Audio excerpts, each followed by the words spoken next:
Girls at the Naswani No. 2 school read lessons at early morning classes.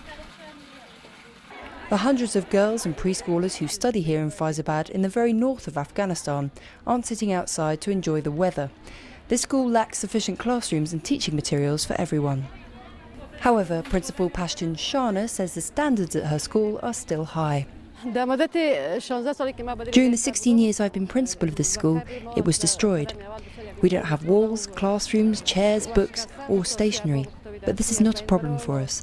Our studying is good, and right now we hope the government will pay more attention to education and supply the equipment we need.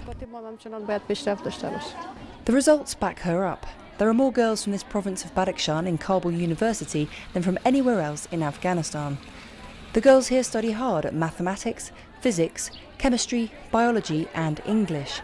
But they're frustrated that the lack of classrooms and basic learning materials could have a negative impact on their education. You look at these students, and when the weather is very warm, so they become sick. And when the weather is very rainy, so we can't read our lesson for good. It's very important for us. We don't have extra library, and also we don't have any books, enough books for a study.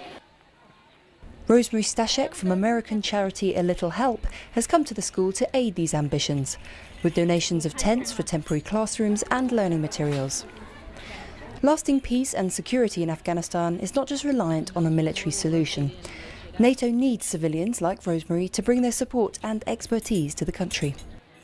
We brought so much stuff. We brought an entire library for grades 1 through 12, including books for girls who are just learning to read, right on up to girls who are studying for the university entrance exam. We also brought lab equipment for biology, chemistry and physics. We brought skeletons, organ models, all kinds of charts, chemicals, you name it, whatever you might need to run a very basic, science program that will help these girls prepare for university.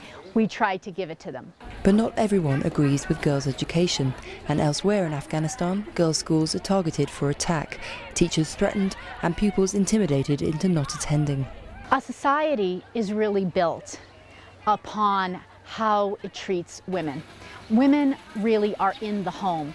An uneducated woman can't help either her sons or her daughters to become educated. And so when you educate a woman, even if she doesn't go to university, she really is the linchpin in that family, and she can really help make sure that the sons and the daughters for the next generation have everything they need to be educated. It's an investment in the future. You can't ration that, because you'll pay the price a generation later. This is Ruth Owen in Badakhshan province for the NATO channel.